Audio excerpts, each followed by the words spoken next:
Merci d'avoir accepté notre invitation. Merci à vous. Vous êtes donc romancière, vous écrivez avec Quand le diable sortit de la salle de bain, votre 4e roman. Les 3 premiers ont déjà connu un succès certain, enfin peut-être, je ne sais pas, je ne connais pas les chiffres, mais en tout cas un succès d'estime et un succès critique, ça c'est sûr. Vous êtes né en 79 à Montpellier, d'après mes fiches.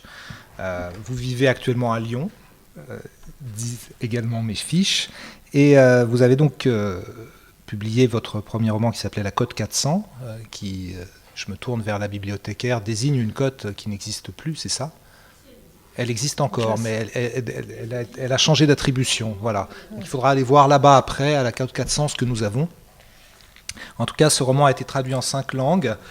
Et puis, vous avez également écrit un autre succès, on peut le dire, La Condition pavillonnaire, qui a reçu une mention spéciale du prix Vepler l'année dernière.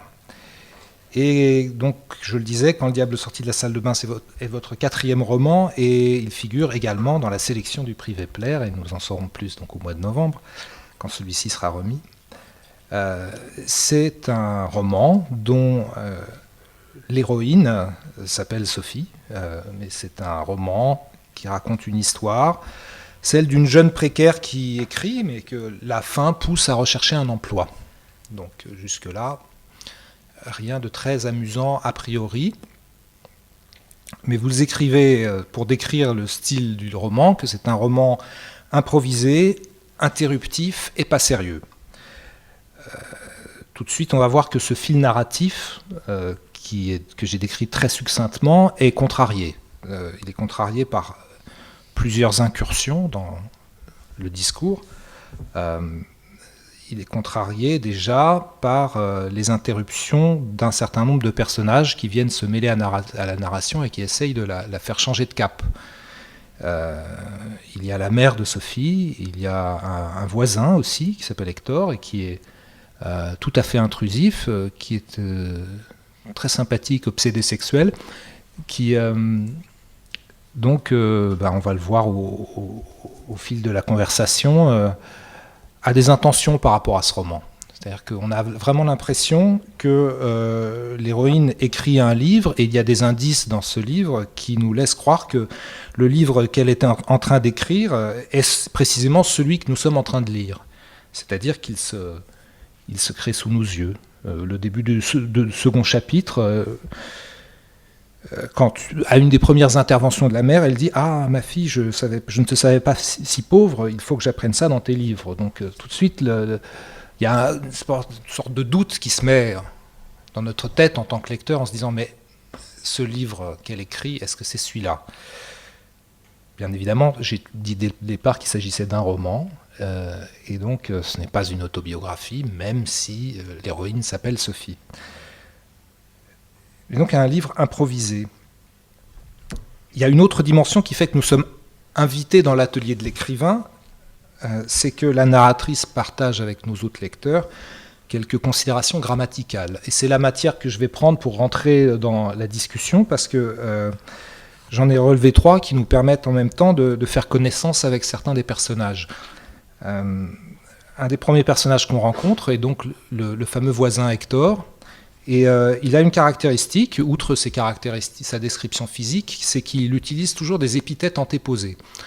Alors pour être un peu moins technique, un épithète antéposé, ça veut dire qu'il se demande par exemple s'il peut envoyer un ambigu texto à Belinda, qui est l'élu de son cœur. Au lieu d'un texto ambigu, il va toujours envoyer un ambigu texto. Voilà, c'est sa façon de parler. Il y a d'autres caractéristiques grammaticales qui sont utilisées.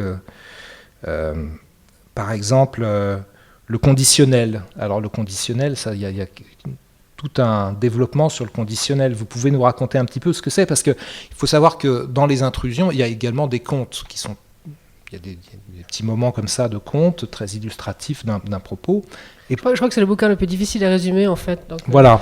Donc, j'ai essayé de le résumer. Je l'ai résumé en une ou deux lignes. En effet, la forme narrative de départ est en permanence attaquée, comme vous l'avez dit, par des personnages, la mère, Hector, qui eux-mêmes sont caractérisés par des jeux grammaticaux. Alors Hector, c'est des épithètes antéposées, ce qui fait tout de suite des antéposés épithètes, ce qui fait quelque chose qui relativement, ça fait un très pompeux personnage. Mais et la mère, c'est verbe introductif au dialogue. Je sais pas comment on peut dire ça autrement. Plutôt qu'elle interrompe, dise, elle va s'exclama Maugréa. J'ai inventé des mots valises là, qui aussi disent au lecteur que c'est pas vraiment dans le même ordre du récit, puisque c'est un commentaire du récit. Et en plus de ça, évidemment, il y a toutes les digressions qui sont la matière même du bouquin, qui est un bouquin improvisé. Le bouquin interruptif ou dialogique, ce serait en effet plutôt le côté, les personnages qui interviennent, le diable qui apparaît, les objets qui se mettent à parler, ce qui fait que c'est en permanence en train de déraper de manière contrôlée, mais en train de faire des... Comme si le bouquin prenait à un moment donné un thème et faisait un solo dessus, quoi, comme dans le jazz. Oui, effectivement, la mère, elle s'exclame au gré, elle articule H, elle fait tout ça. Ouais, ça. Et enfin, plus exactement, elle fait tout ça au passé simple, parce que là, j'ai transformé, et c'est le passé simple, elle joue aussi un rôle. Il y a aussi à un moment donné, le passé simple est décrit comme parce qu'à un moment donné, il y a un élément du paysage. Oui. Oui, alors on commence par quoi? Par le conditionnel ou par le passé simple? Alors, le conditionnel, je trouve que c'est une petite entité qui tient bien ensemble, c'est quelques pages, et on peut peut-être c'est même en dans lire, la ça. première partie du livre, qui est en effet on va dire, le propos principal de la condition précaire de l'héroïne, qui est en effet une expérience de la précarité, du chômage, de la faim même. Et donc elle est chez elle, elle s'ennuie pas mal, et elle regarde sur Le Bon Coin, parce qu'elle va vendre quelque chose sur Le Bon Coin, donc elle finit par regarder toutes les choses qui sont à vendre sur Le Bon Coin, et elle se dit, si j'avais de l'argent, j'aimerais vivre dans un appartement avec une baignoire, j'achèterais ci, je ferais ça. Donc on enchaîne pas mal de conditionnels, et après du coup, elle se dit, en fait le conditionnel a été inventé par une famille pauvre pour pouvoir supporter sa condition, parce que c'est le temps qui permet de faire ce qu'on aimerait faire sans pouvoir le faire. Et donc là, il y a un conte où j'imagine donc j'ai placé un conte là où c'est la famille Ladèche qui est serf, esclave auprès d'une famille j'ai de quoi et je veux, les riches. Donc c'est au Moyen-Âge, au temps où il y avait un dieu très méchant et personne n'avait l'électricité. Et voilà, il est sur un troubadour. Et oui, il y a un troubadour qui passe et qui lui a la bonne idée d'inventer les conditionnels. Mais ils se font tous estourbir par le seigneur, parce qui n'aime pas ça. Voilà. Mais, donc ça, c'est un passage sur le conditionnel. Donc c'est un passage moyenâgeux, là, c'est un petit conte, en effet. C'est très amusant parce que tout à coup, on se retrouve au Moyen-Âge. Et puis après, c'est là juste après, il y a le passage du diable ou du grippin. Enfin, c'est un passage où il y a vraiment beaucoup de choses. Et à la fin, à un moment donné, donc ça, c'est dans la deuxième partie, quand l'héroïne est retournée dans sa famille. En fait, je pensais pas. Je voulais faire un livre sur la précarité, la pauvreté, la misère, enfin tout ce dont on parle assez peu dans les livres. Mais en fait, au bout d'une première partie, j'avais quand même dit pas mal de choses que je voulais dire, et le livre s'est développé. Voilà, bon, c'est l'aventure de l'écriture, s'est développé dans des directions différentes, et notamment toute sa deuxième partie, c'est beaucoup plus tendre et plus reposée socialement, je veux dire.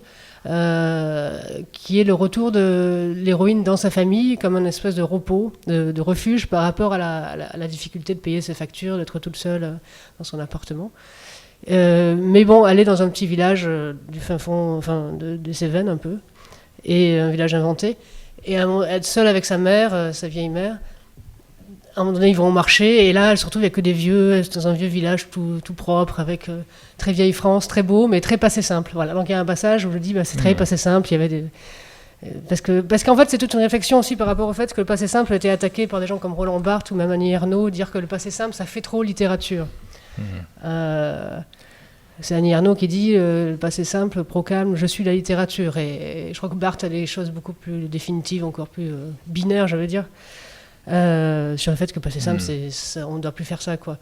Moi, il y a toujours du passé simple un petit peu de temps en temps dans mes livres, parce que j'arrive pas à poser une jugement de valeur sur un moyen littéraire. Voilà, et donc là, j'en rajoute dans le passé simple. Donc, parce que c'est vrai que c'est toujours un peu gênant le passé simple pour un romancier contemporain, parce que ça envoie un effet, c'est vrai, dans un texte, ça envoie un effet très classique.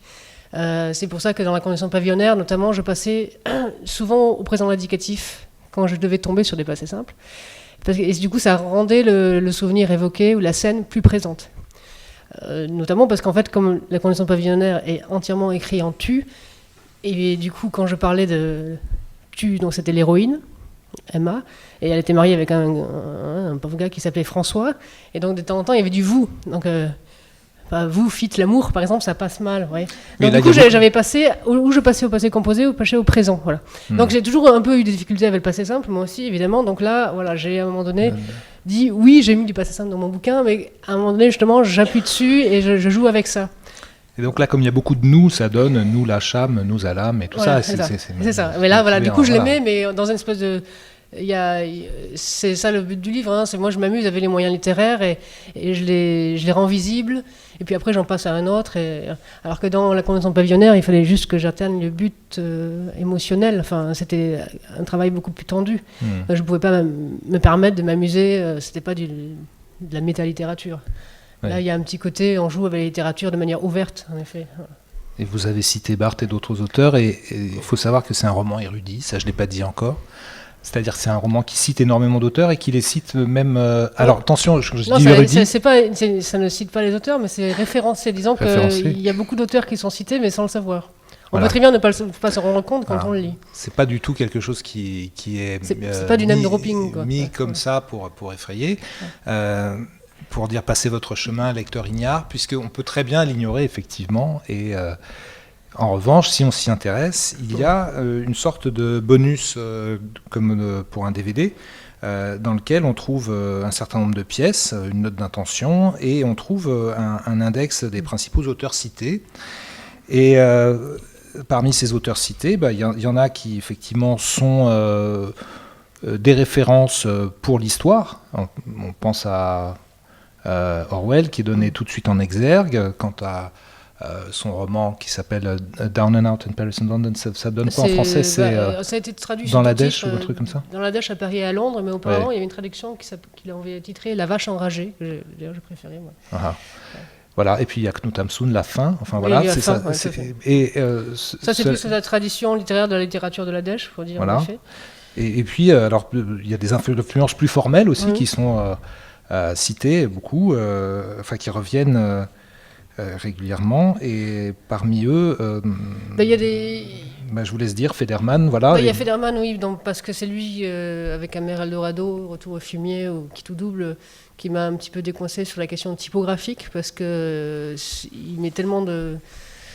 La typographie dans ses romans bouge tellement, ça va dans tous les sens. Quand il y a la voiture qui explose, ça explose dans la page. Quand il fait des pompes, parce que c'est une histoire de militaire, up and down, tout est visible dans la typographie. Du coup, moi, je me suis permis ça grâce à la lecture de Raymond Federman, donc ça c'était évident. Puis aussi, Raymond Federman fait des bouquins aussi où il est lui-même personnage de fiction, donc c'est ça aussi que j'ai repris. C'est pour ça que j'ai mis en exergue Federman qui dit « jeu est un outil ». Et si Rimbaud pouvait lire ça, il dirait ouais, c'est vachement mieux que J'ai un autre. Et donc j'ai mis, c'est la citation en entier, ça pour Federman, pour dire que c'était Sophie, oui, mais en tant que personnage de fiction. C'est pas de l'autofiction d'apitoiement. Vous n'avez pas 6 frères. Par exemple, voilà. Mais par contre, c'est toutes mes aventures réelles ou imaginées. Voilà. Et après, oui, il y a des influences de type Jacques Roubaud, qui est un auteur qui m'a énormément influencé, notamment formellement sur le contemplage de plafond, là. Petit 1, petit 2, petit 3. Bon, on aurait pu le faire en couleur, parce que Jacques Roubaud fait les décochements aussi en couleur, mais là, c'était pas possible. Déjà que mon éditeur m'avait suivi sur la typographie, j'allais pas en rajouter. Et puis, il y a des fois des auteurs que j'ai carrément, 2-3 auteurs, où j'ai pris des phrases qui sont à eux, et que j'ai mis dans mon texte, que j'ai cousu dans mon texte, 2-3 fois. Du coup, là, évidemment, par honnêteté, en fait, c'est un index qui est très honnête, finalement. En fait, je fais ce que beaucoup ne font pas, c'est que je dis toutes mes influences, et des fois, passage par passage, même s'il y en a beaucoup que j'aurais pu dire, qui sont pas forcément... qui sont comme dans le sucre, dans le café, qui sont partout et nulle part. Ouais. Mais il y a une phrase de Proust, une phrase de Jean Guéhenno. Bon, là, ce n'est pas de moi, donc c'est quand même normal de dire, à un moment donné, cette phrase, elle est d'une personne. Mais en effet, on ne peut ne pas le voir. Voilà. Alors, il y a quelques-uns qui sautent plus aux yeux. C'est Racine et Molière, parce que dans une conversation impromptue entre un grille-pain et comment ça s'appelle, un chauffe-eau, une bouilloire électrique, on entend apparaître quelques hémistiches, puis des alexandrins, et là, on est peut-être sur un passage qui serait utile de lire. Je pense que ça pourrait être notre première lecture. Parce que c'est le grille-pain qui ne veut pas que je le vende sur le Bon Coin. Voilà. et donc il se défend. Et l'héroïne va se demander comment faire pour trouver de l'argent. C'est à peu près tout l'enjeu de la première partie. Trouver un repas gratuit, trouver de l'argent, Mais donc les objets ont très peur de passer sur le bon coin. D'un œil sévère, tel un général d'armée s'adonnant à la décimation, je scrutais mon studio à la recherche d'une source potentielle de liquidité. Des objets tremblaient sous mon regard. Pas moi, semblait-il me dire. Le sort tomba sur le plus jeune. Un grille-pain offert à Noël, et qui, ayant adopté les mœurs locales, lisait, le ventre vide, un volume de Jean Racine. Je m'approchai de lui. À ses côtés, la bouilloire électrique poussa un soupir de soulagement. Le grille-pain, comprenant son sort, s'accrocha en pleurant à sa prise électrique. Je fais la voix du grille-pain, puis après je fais la voix de... D'accord, très bien. Je laisse faire. Si vous avez besoin d'un grille-pain, je veux bien, mais c'est comme vous voulez. Quel est mon crime? Pourquoi m'assassiner? Qu'ai-je fait? À quel titre? Qui te l'a dit? Allons, bouilladit la bouilloire, ne te mets pas dans un état pareil, tu vas te court-circuiter. C'est une félonie, c'est une trahison. Voilà la rançon de tant de dévouement. Elle n'en fait pas une tragédie. Tu n'es qu'un grille-pain, après tout, reprit la bouilloire en faisant claquer plusieurs fois son bouton on-off. Qu'un grille-pain, dites-vous? J'étais son compagnon, j'étais un antalgique à sa situation. Quand elle glissait une tranche dans mon ventre, je gémissais de bonheur. De son pain rassis, je faisais un pain chaud, croustillant. Je lui rendais avec délicatesse afin qu'elle ne brûle pas ses charmants petits doigts. Vaine précaution, cruelle destinée, pourquoi le sort m'est-il si défavorable? Et pourquoi vous, voisine, êtes-vous épargnée? Moi, rétorqua la bouilloire, qui piquait et mit un chointement avec un reste d'eau, j'ai l'amabilité de l'accompagner toute la journée, pas seulement le matin. Je suis économe, mais aussi plus discrète. Vous vous étalez trop sur ce plan de travail. On peut manger du pain sans le griller. Comment boire sa ricorée sans une bonne eau chaude? Auriez-vous perdu tout le soin de ma gloire? Ah, je ne suis pas sourd et j'entends vos raisons, mais je ne veux partir de ces illustres lieux. Bon, mais là, après, le plus drôle, c'est je chauffais, je brûlais, je languissais pour elle. Ô tendresse, ô bonté trop mal récompensée, de quoi m'en profiter mes inutiles soins. On me remplissait plus, je ne consommais pas moins. Voilà, mais alors, c'est pas du tout écrit en versification, hein, c'est masqué quand même. En fait, j'ai failli l'écrire, je me suis dit, tiens, je vais faire des vers, parce que ça aurait été possible. Enfin, comment dire, dans la série, je m'amuse, je fais tout, parce que la pulsion du bouquin, c'est je fais ce que je veux, quoi. Non, puis il y a un petit côté, on vient pas me chercher, quoi. Je fais ce que je veux. Et c'était un petit peu agressif comme ça. Mais après, je me suis dit, en fait, je vais faire de très mauvais vers, je sens.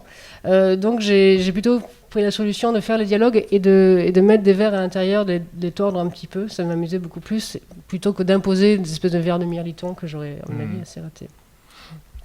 Ce qui permet effectivement d'avoir tantôt des vers qui sont volontairement bancales et que ça passe comme ça.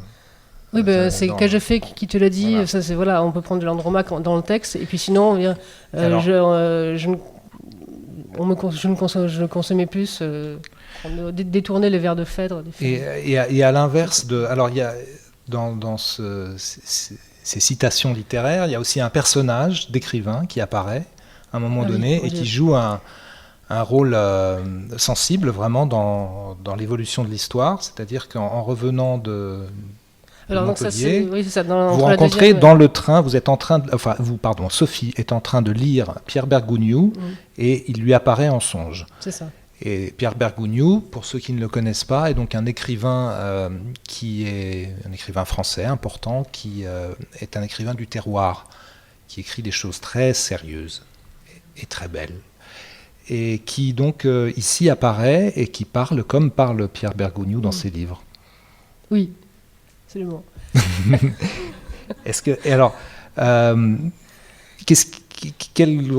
Pourquoi est-il apparu là?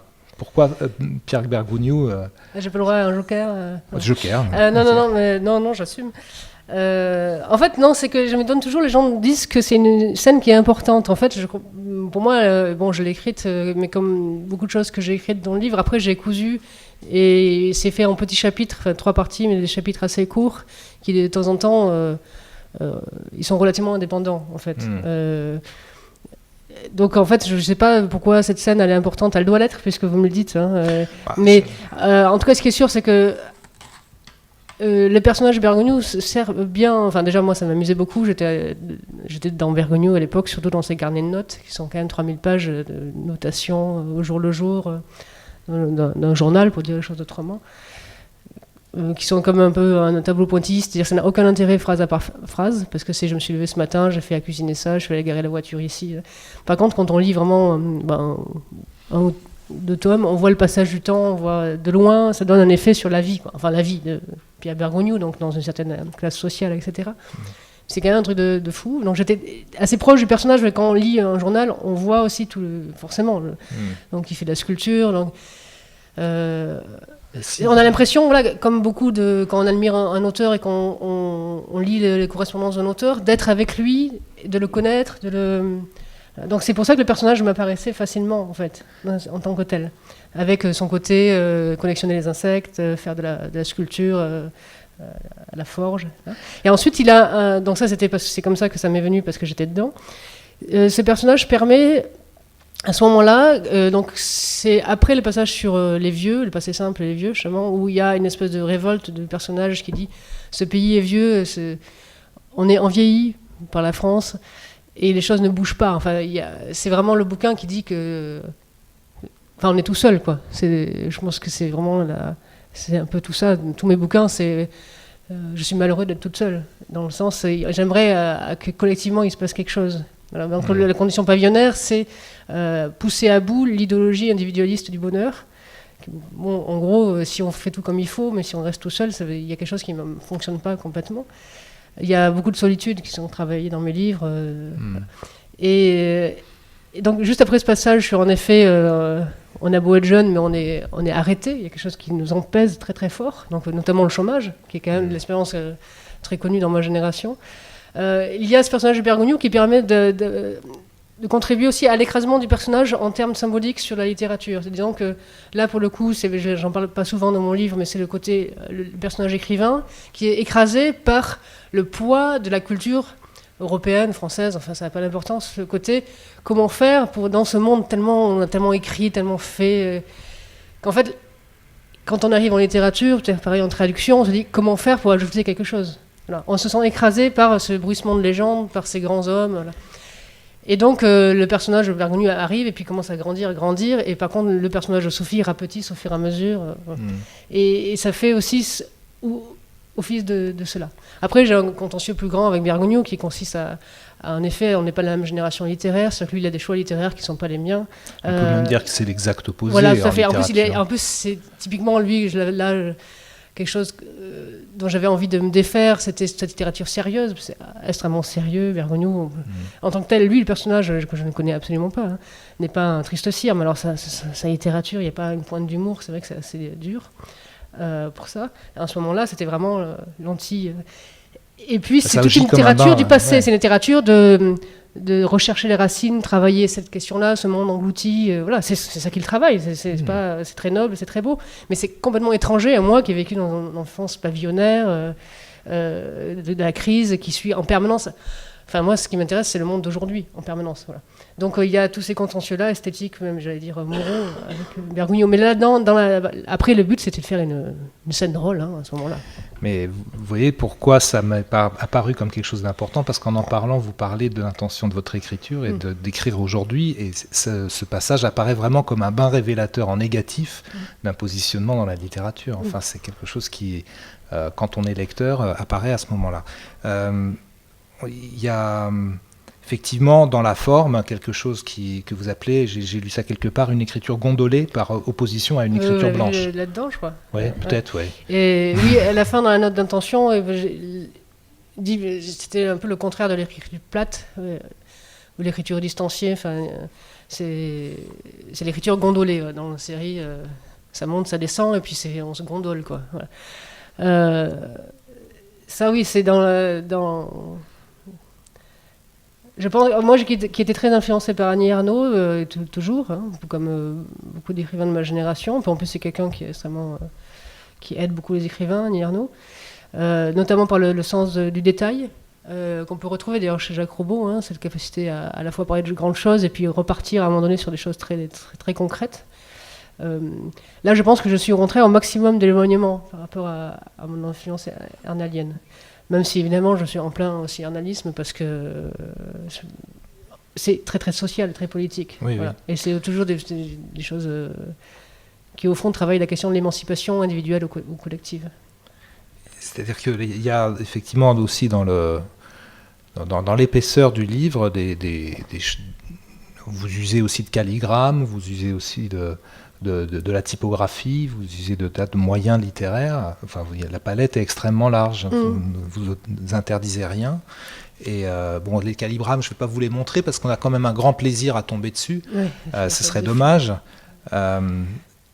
Et pour en revenir à l'aspect politique, puisque c'est celui qui effectivement apparaît dans cette troisième partie, avec ce passage sur les vieux. Et dans la deuxième et troisième, oui. Deuxième et troisième, un peu tout le temps, oui, puisque on peut aussi parler de l'aspect politique de cette précarité qui est tout de suite là dans la première partie.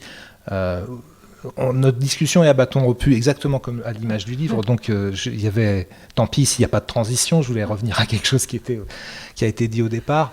On a parlé des différentes activités qu'a Sophie pour tromper l'ennui. Et par exemple, à la manière de Roubaud, la façon de contempler le plafond, il y a une autre activité qui consiste à faire éclater des bulles sur un ordinateur. Ah oui, ça c'est très Roubaud aussi. Lui, c'est éclater des bulles. C'est du bullisme, il fait ça. Il éclate des bulles, vous savez, dans les papiers bulles. Là. Voilà. Alors là, vous appelez ça une activité bubble shooteristique. Oui, parce qu'à l'époque, je jouais pas à Candy Crush. Je jouais à Bubble Shooter. Voilà. Donc je décris plutôt Bubble Shooter dans mon bouquin. Ok. Oui, vous savez, en fait, ce qui m'intéressait aussi au début, enfin, parmi les choses que j'avais envie de faire, c'était de décrire l'activité de l'esprit aujourd'hui. Enfin, comment dire, le fait que quand on est devant un ordinateur, on tape un mail et puis on va sur Internet vérifier quelque chose ou ça nous donne une idée pour regarder quelque chose sur Internet et puis il y a une fenêtre de dialogue avec un chat de cul agressif, publicitaire qui arrive et puis il y a un texto qui arrive et puis on ne sait plus où on en est. C'est ça que je voulais décrire, je pense, parce que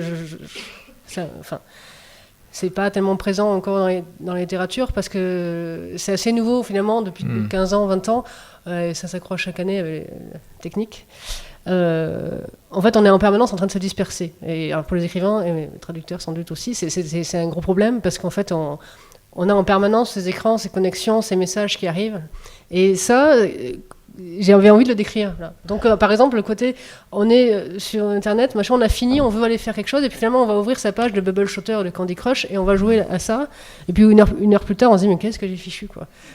Ou on reçoit une mauvaise nouvelle. Là, c'était plus loin que ça. C'était tout le projet, je veux dire proustien, mais enfin littéraire en général, de décrire des sensations. Oui, on va croiser quelqu'un dans la rue, je sais pas, quelqu'un qui fait la manche dans la rue, ou on va recevoir un texto contrariant. Puis on continue son activité sur Internet, et puis on se rend compte qu'en fait on est contrarié, on ne sait plus pourquoi. Et on revient après à l'image où on ne revient pas, mais tout ça, ça reste en tout cas. Donc c'est ça aussi que je voulais décrire, ce qui n'est pas évident à décrire. Du coup, l'activité de Bubble Shooter, qu'est-ce que ça déclenche aussi profondément quand on réussit à aligner 3 boules rouges et que ça explose ou pas, voilà. C'est comme un flux de pensée, mais qui serait arrêté. Et c'est pareil quand vous parlez de la consultation du compte en banque frénétique et obsessionnelle, qui vous ramène toujours à ce chiffre 17,70 € qui reste. Il y a, par rapport à l'usage du flux de pensée en littérature, on est dans une transformation, en quelque sorte, vers quelque chose qui est interrompu. Oui, ça, c'est qu'en fait, c'est pour ça que c'est un bouquin interruptif, foutraque, mais parce qu'en fait, on est beaucoup... on est nous-mêmes assez interrompus en permanence dans notre activité de concentration, de pensée, de structuration. Si on reste avec son téléphone et son ordinateur le soir chez soi, on peut passer d'un truc à l'autre sans s'en rendre compte, en faisant plein de choses sans les faire. Voilà. Et par contre, si on veut commencer à décrire l'heure qui vient de passer en faisant ces activités-là, ça c'est compliqué. Mais c'est ça que j'ai voulu essayer de faire, en tout cas dans la première partie, c'est ça où quoi je m'attelle aussi. Et donc cet attachement au détail, dont vous parliez chez Annie Ernaux, il se retrouve quand même là. Il y a oui, bien sûr, ça m'irrigue beaucoup. C'est-à-dire, je pense qu'aussi, ça vient aussi de ma formation journalistique. J'ai fait l'école de journalisme de Lille, et puis j'ai travaillé 6 ans dans la presse écrite, plutôt écologiste. Mais j'ai toujours tendance à enlever les mots qui sont pas nécessaires, à aller droit au but, et à préférer le concret à l'abstrait. Voilà. À préférer dire, c'est tout le projet d'ailleurs de mon deuxième livre, le journal de recommencement, qui décrivait qu'est-ce que c'est que d'aller à la messe, à la célébration catholique tous les dimanches, qu'est-ce que c'est que prier, qu'est-ce que c'est que croire, en mettant aucun mot de la religion. Parce que pour moi, ça ne veut rien dire, les mots de la religion. Du coup, il n'y a pas de connivence. Donc, du coup, il fallait que je trouve exactement les mots concrets. Voilà. Et c'est pareil, en général, je trouve qu'un mot concret a fait comprendre beaucoup plus de choses. Nathalie Sarraute faisait ça aussi. Je ne vais pas mettre le mot timide, parce que timide, tout le monde sait ce que c'est, mais personne ne sait ce que c'est. Par contre, si on essaie de décrire la tenue du corps, la rougeur du visage, la difficulté à parler, on évite de mettre le mot timide qui arrive et qui écrase tout. Voilà. Il y a des descriptions de la faim, par exemple, physique, qui sont tout à fait dans cette direction. Tellement quand on dit j'ai faim, ça ne veut rien dire. Voilà. Par contre, essayer de décrire, et encore, je pense que j'ai lu après Ripley Bogle de Robert McLean. C'est l'histoire d'un SDF à Londres, bon, pour dire vite. Lui, la manière dont il décrit la faim, il l'a décrit sur plusieurs jours, sur plusieurs époques. Il s'attarde beaucoup plus longtemps dessus, il le fait mieux que moi, je trouve, pour dire la chose honnêtement. Bon, après, c'est la fin d'un SDF, donc c'est encore différent, mais... Mm-hmm. Bon, est-ce que vous voulez lire un passage par rapport à cette question, une description qui pourrait être celle de la faim, mais qui pourrait aussi être... Parce qu'il y a aussi des listes, mais ça, on est dans un autre registre. Oui, en effet, il y a quand même tout je peux essayer de lire Bubbleshooter, mais... Ouais. Malgré cette résolution combative, je me rassis devant l'ordinateur. Une angoisse sourde m'empêchait de sortir, une faiblesse physique aussi, à l'idée de parcourir les travées du supermarché avec la faim au ventre. Mon désespoir me porta à chercher une distraction. Automatiquement, inéluctablement, involontairement, la page de mon navigateur s'ouvrit sur le jeu en ligne Bubbleshooter. Je me mis à cliquer sur les différentes boules de couleur. Chaque fois que l'une d'elles heurtait 2 boules de la même couleur, le trio explosait. Et je sentais, dans mon esprit, attelé à cette tâche élémentaire et stupide, une satisfaction répétée à chaque explosion. Mon œil captait l'animation graphique conçue par les inventeurs du jeu. Chaque boule se cassait de l'intérieur, un petit son, un nuage qui se dissout, puis le blanc, laissé à la place des boules qui marquaient la progression vers la victoire. Déjà, je recliquais pour envoyer une boule jaune vers les boules jaunes, une rouge près des rouges, éprouvant une mini-relaxation détente immédiate et bébête lorsque je parvenais à faire disparaître un trio, une mini-contrariété quand je n'y parvenais pas. « Ah ma fille, tu me fais honte, ça valait bien de la peine de faire de si coûteuses études pour se retrouver à s'abrutir devant un ordinateur. Commenta ma maman inquiète. » Voilà, une intervention intempestive de la mère qui s'immisce dans le roman. Il y a donc, vers la fin du roman, on en a parlé, une description du pays, parce qu'il y a aussi un côté anthropologie sociale dans votre roman, une description du pays comme un pays vieux, qui effectivement est une sorte de prise de position politique, on peut le dire, par rapport à ce qu'est le pays aujourd'hui. Vous-même, vous avez un engagement politique, d'abord en tant que journaliste et puis ensuite... mais c'est quelque chose que, dans ce roman-là, qui est toujours en arrière-plan, est-ce que dans d'autres romans ou dans d'autres projets de romans, c'est quelque chose que vous avez mis d'une façon plus évidente à l'avant-plan? Disons, je pense que c'est dans ce roman-là que c'est le plus l'avant-plan, mes engagements politiques. Parce que dans le premier roman, Monologue des bibliothécaires, il y a vraiment le côté, oui, on est plutôt du côté des lecteurs que du côté des livres. Enfin, pour dire, c'est un peu brutal de dire ça comme ça, mais le côté plutôt public que patrimoine, quoi. Mais enfin, il y avait la question de la barricade dans le code 400, tout ça. Mais dans le recommencement, c'est plutôt la question d'appartenir à une institution. La condition pavillonnaire, en fait, c'est un projet très flaubertien de retourner le modèle de bonheur bourgeois. C'est un contre-exemple. Si je fais tout comme il faut, voilà la vie que ça donne. Voilà. C'est fait pour effrayer les jeunes filles, en fait, la condition pavillonnaire. Donc, là, c'est un bouquin plus politique, parce que je pense que c'est un bouquin où j'étais en décompensation psychique par rapport à la condition pavillonnaire, qui m'avait demandé un tel travail de chaque mot, chaque virgule. Enfin, j'étais un petit peu Enfin, tant mieux, hein, ça fait un texte qui est bien, mais je veux dire, j'avais beaucoup travaillé, quoi.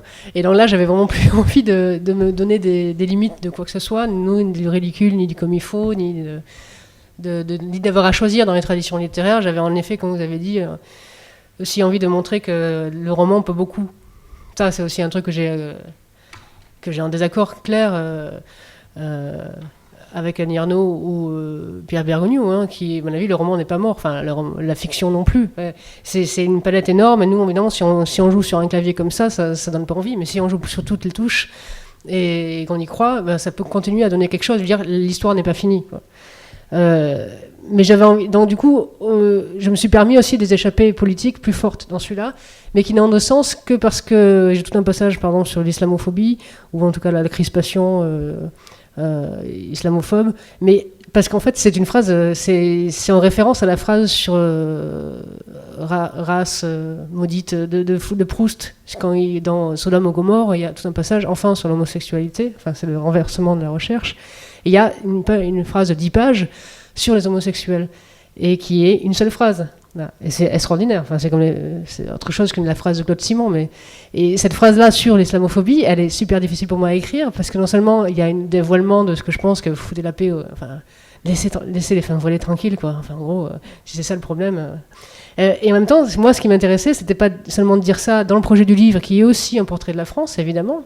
Dans le sens, la France est vieille, c'est les chiffres qui le disent, hein, c'est un des pays les plus vieux du monde, hein, c'est pas juste aussi politique. Mais c'était parce que ça s'inscrit dans une question littéraire.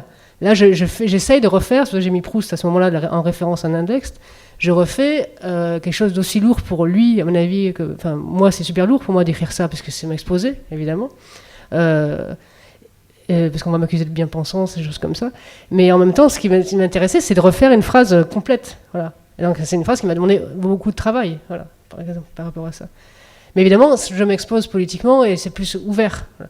Mais après, c'est intéressant aussi par rapport à ce personnage de Sophie, la jeune qui est écrasée, qui a pas de travail, et en gros, c'est une des filles possibles de Emma dans La Convention pavillonnaire, où en gros, les promesses de l'avenir, du bonheur, n'a pas marché. Enfin, il y a quelque chose qui ne fonctionne plus dans la société, ce qui fait que il y a le chômage, et puis du coup, il y a aussi tout ce virage, on sent bien, réactionnaire, de crispation identitaire qu'on vit en France, et qui, moi, m'inquiète beaucoup, comme beaucoup, et qui, c'est normal, au bout d'un moment, je trouve, en tout cas, c'est plutôt sain, qui se retrouve un moment dans la littérature, voilà, qu'on ne regarde pas à côté en permanence. Mais oui, enfin, moi, contrairement à Houellebecq, je pense que c'est pas les Arabes le problème en France, c'est le chômage, voilà. Enfin, les Arabes, on dit les musulmans maintenant, mais c'est pas vrai. Mais c'est vrai que ça, c'est dans le bouquin, à un moment donné, surtout dans la deuxième partie. Et après, on repart juste après sur la question du diable qui arrive et qui veut se faire tailler une pipe par Hector parce qu'il avait réussi à lui donner la part du contrat qu'il avait fait. Donc c'est la question de l'écriture gondolée, c'est ça, c'est qu'on va passer aussi à ce que permet la littérature, c'est-à-dire des prises de position politiques. C'est pour ça que la fiction, le roman ont été considérés comme profane, parce que c'est vrai que dans le roman on peut tout mettre, voilà. Donc je mets aussi ça en termes de la littérature peut le faire. Vous voyez, ça s'inscrit aussi dans le projet littéraire. La littérature peut faire des scènes de cul, peut faire des scènes de contes pour enfants, peut faire du propos politique. Et par contre, après, on gondole, c'est-à-dire que juste après ça, on part sur le personnage qui intervient, qui dit « Ouais, tu commences à te prendre la tête ici, là, enfin, autre chose. » On n'a pas parlé encore du diable, qui a un nom. Enfin, c'est le démon personnel de Sophie, qui s'appelle l'Orcus. L'Orcus ou l'Orcus. En fait, il est assez piqué aussi au personnage extraordinaire de Proust, qui est Charlus, qui, au fur et à mesure de la recherche, prend une dimension extraordinairement sombre et à la fois très, très charismatique. D'accord. Donc c'est l'Orcus. Moi, je dis l'Orcus parce que je pense... Comme dans les auteurs cités, on voit aussi J.K. Rowling. Je me demandais si l'Orcrux n'était pas quelque part par là aussi. Et le grand méchant, là L'Orcrux, je pense, je connais pas très bien Harry Potter, mais je crois que c'est les différentes...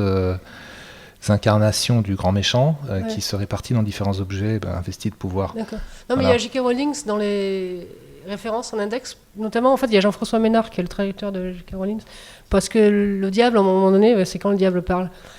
Le diable dit salut les moldus ou bye bye les moldus, parce que le terme moldu est vraiment, elle sera le muggles. Mais c'est vraiment un super terme pour dire un peu crétin, imbécile. On dit, ouais, et puis à un moment donné, quand le Hector dit oui, je voudrais. En fait, Hector détourne le récit pour essayer de coucher avec sa voisine, Belinda. Et donc, comme ça marche pas, Sophie ne veut pas le faire. Et en fait, il chope le diable qui venait juste de sortir toute sa série de tentations à Sophie, qui, pauvre comme elle est, évidemment, cherche à trouver de l'argent. Donc, du coup, le diable, à ce moment-là, apparaît, parce que le diable est là pour essayer de dire, tu peux voler, tu peux faire des trucs pas bien. Donc, Sophie, par contre, est très honnête, lui dit non, va-t'en, je veux pas te voir. Et il va dans la salle de bain. À ce moment-là, le diable se refaire les ongles, parce qu'un diable doit toujours avoir les ongles taillés en pointe, évidemment. Et là, il y a Hector, que je ne sais pas pourquoi il est là, parce que enfin bref, il est là. Et il est dans le récit, en tout cas. Et il prend le diable et il demande, est-ce que vous pouvez m'écrire une scène, faire en sorte que j'arrive à coucher avec Belinda dans ce bouquin, parce qu'il faut absolument que je couche avec Belinda. Mais est-ce que vous pouvez y aller doucement, tout ça, je ne voudrais pas mettre trop le Bronx. Et là, le diable lui dit, je suis pas... Non, mais... moi, je suis pas gentil. Si je fais les choses, je fais les choses franchement, quoi. Hein. Je suis pas au Parti socialiste. Je suis pas Harry Potter. Voilà. Donc il y a, donc je suis un diable méchant, quoi. Et puis après, il dit salut les moldus. Donc pour ça, j'ai mis. Mais c'est vraiment un hommage à cette création verbale du traducteur de Harry Potter aussi. Oui, au personnage Harry Potter, qui est quand même la fresque Harry Potter, qui est quand même une des plus belles choses qu'on a pu justement dans la série. L'histoire continue, enfin une des plus grandes. Fresque pour enfants comme ça de littérature jeunesse, hein, vraiment un mythe qui est créé comme ça dans les années 2000, 90. C'est quand même profondément réjouissant de voir que voilà, alors quand on dit oui, on va revenir toujours chercher les mêmes références et même la culture s'est arrêtée. Voilà, Harry Potter, c'est un personnage qui a été créé très dans le monde très moderne et qui on sent très bien qu'il va vivre pendant des siècles. Ça, c'est très réjouissant pour quelqu'un qui croit comme moi à la littérature. Et puis ce terme de moldu, en effet, du coup, c'est comme ça que j'ai trouvé le nom du traducteur. De J.K. Rowling. Alors comme on a quelques traducteurs dans la salle, on va aussi leur passer la parole, parce que c'est vu l'immense plaisir que vous avez dû éprouver à l'écrire, j'imagine qu'un traducteur devrait avoir un immense plaisir à le traduire. Ça, même je suis pas sûre. Si, moi je pense qu'il y a beaucoup de difficultés, mais qu'en même temps c'est un défi. Enfin.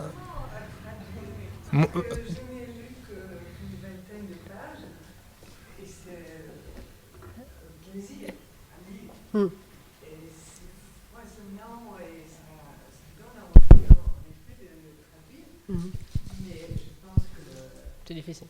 Vous êtes la sommeuse. Non, mais c'est de l'ordre du défi, on est d'accord, mais je pense qu'effectivement, comme les propositions formelles sont extrêmement variées et que c'est pas du tout quelque chose, enfin, on ne peut pas s'ennuyer en traduisant ça, voilà. Oui, parce qu'on n'a pas lu du coup le passage. Oui, alors, est-ce qu'il y a des questions déjà là, parce que une première réaction, on est aussi 20 pages. Bon, 20 pages donne envie de poursuivre en tout cas. S'il y a des gens qui ont lu le livre et qui ont des retours à me faire, hein, c'est avec plaisir aussi. Le livre est sorti au mois d'août, donc ce qui explique peut-être que peu d'entre vous l'ont déjà lu.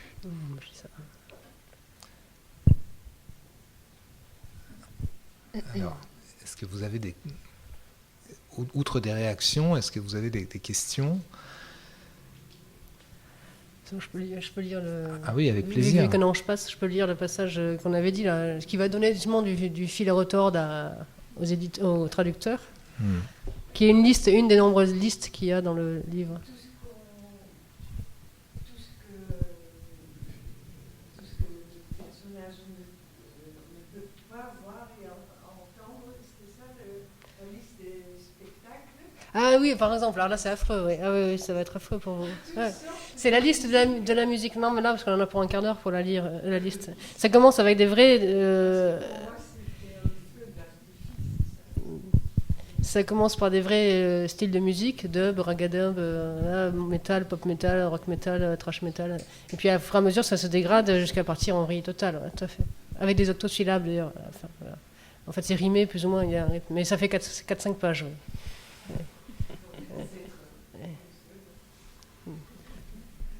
Je peux... Oui, je suis là. On peut essayer, oui. Bon. Mais en fait, elle est très structurée, cette liste. Si vous êtes un bon traducteur, je vous donnerai les trucs. À un moment donné, chaque fois qu'il y a le récit, il y a des moments où la gradation, en fait, on est censé voir quand est-ce que ça s'arrête, le réel, pour passer à l'imaginaire. Voilà. Le vendredi soir remplit la ville de concerts. Concerts de rock, de musique de chambre, de musique pop, soirées électro, clubbing disco, cabaret new, burlesque, concerts de variété, sets de jazz, chanteurs sur le retour, musique baroque, psy-trance, afrobeat, bossa nova, zouk, salsa, dance, bebop, techno, rail, swing, musique concrète, spectrale, atonale, sérielle, répétitive, électro-acoustique, industrielle, métal, mais aussi death metal, symphonique metal, gothic metal, sludge metal, viking metal, black metal et metal progressif.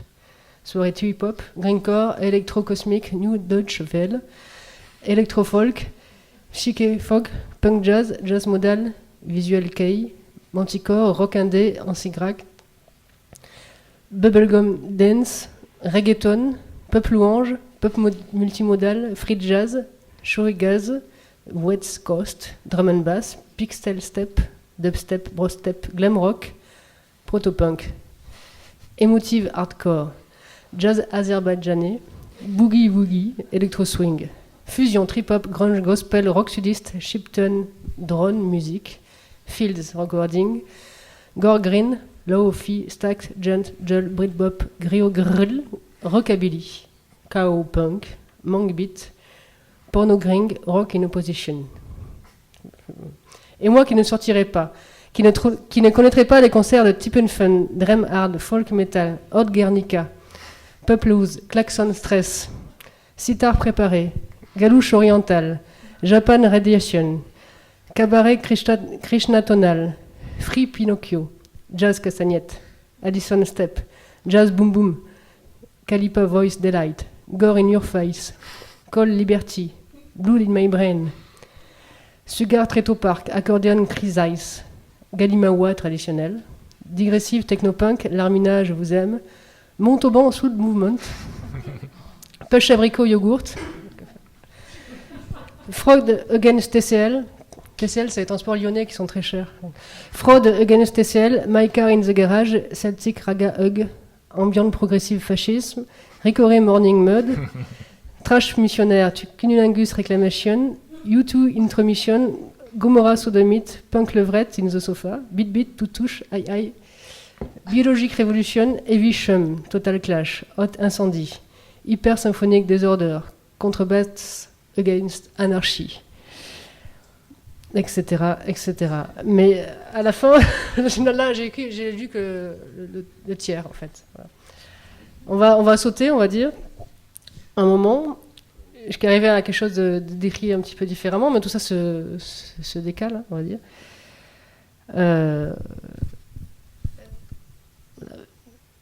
Mais c'est vrai que là...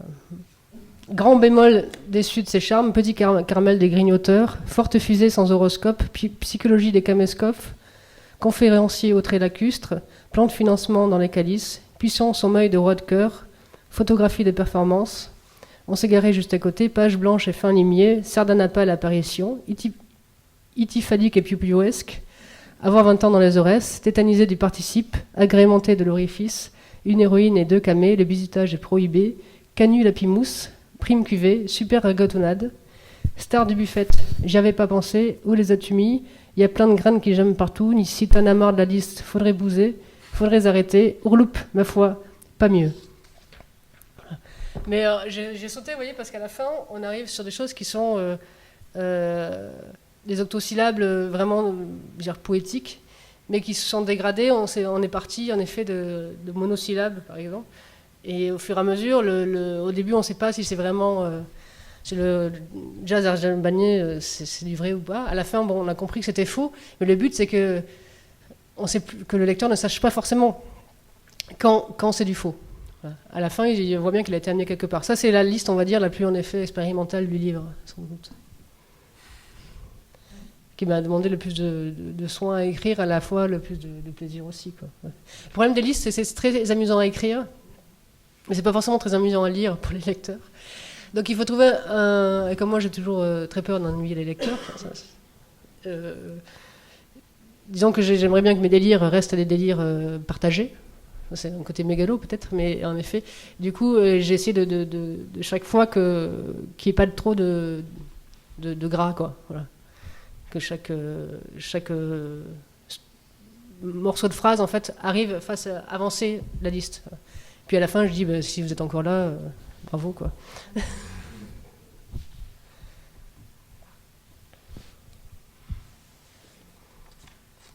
Alors, dans les défis de traduction, il y a aussi les calligrammes, parce qu'il faut trouver des mots qui aient la bonne taille. Ah oui, c'est vrai, j'y pensais pas ça. Le calligramme qui dit du sexe, ils vont réussir. Voilà. Mais Et oui. il y a aussi le mangeur de consonnes. Ça doit être amusant à traduire.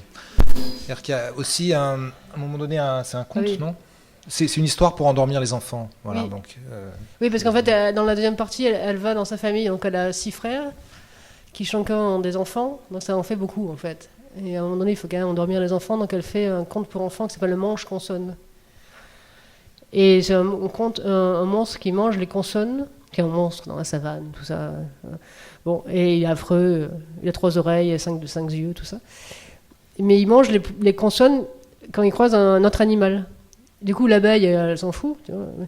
Mais, par contre, la guêpe, la vache, ça. Donc du coup, après, ça finit, voilà, le lion, le oyote, la racal, et tout ça, ils sont un petit peu dépourvus. Donc du coup, ils essaient de tuer le mange-consonne, qui en fait est très gentil, puis à la fin, tout le monde s'embrasse. Mais ça marche en français. Après, je sais pas, du coup, c'était très drôle de trouver les animaux, par contre, qui, eux, commencent par une voyelle, du coup, qui s'en fichent, qui sont là, tranquilles.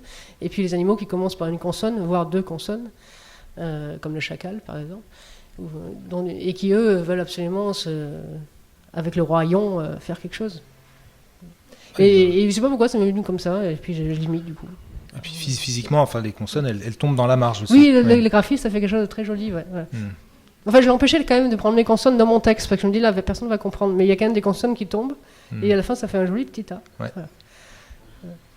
Mais c'est vrai qu'en allemand, il y a beaucoup de consonnes, par exemple. Je sais pas comment ils vont faire, parce que le livre, a priori, va être traduit en allemand et en espagnol. Pour l'instant, les Anglais se taisent. Non, parce que je dis ça parce ils vont sortir la condition pavillonnaire. Là.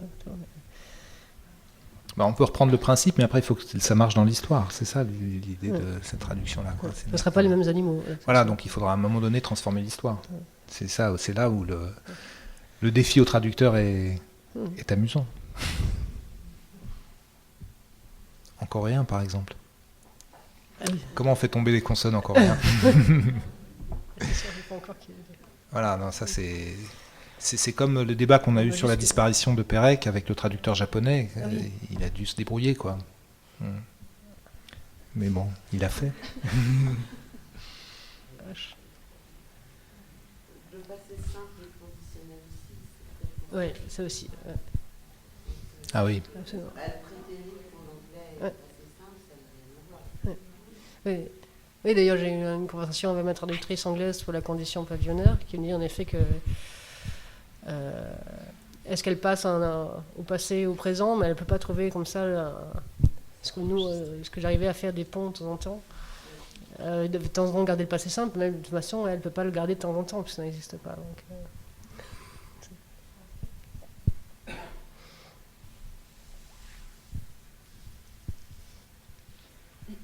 Bon. S'il n'y a pas de dernière question, je vais vous donner rendez-vous pour notre prochaine soirée. Mais peut-être d'abord remercier Sophie Divry. merci à vous de m'avoir invité. Puis comme ça, j'ai découvert votre lieu. Je vous remercie. Bah, écoutez, c'est avec grand plaisir. Et puis dire bien sûr que le livre est en vente derrière vous, sur la table. Je vous le recommande vivement. Moi, je me suis vraiment beaucoup amusé. Et au-delà de ça, je trouve que c'est un livre qui parle d'aujourd'hui. C'est un livre profondément contemporain.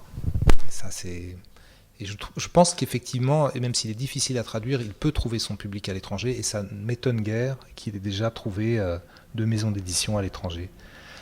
Parce que c'est un livre qui parle d'aujourd'hui, pas seulement d'une façon anecdotique et liée à notre territoire, mais comme on le décrivait tout à l'heure, dans le rapport à la pensée que ça implique de vivre au milieu des incursions permanentes. Voilà. Bonne soirée à tous. Je voulais vous dire que nous avons une prochaine rencontre littéraire le 31 octobre à 14h avec Sika Fakambi qui va présenter 2 poètes nigérians dans le cadre de Parole Indigo, le festival que vous connaissez peut-être si vous êtes arlésien.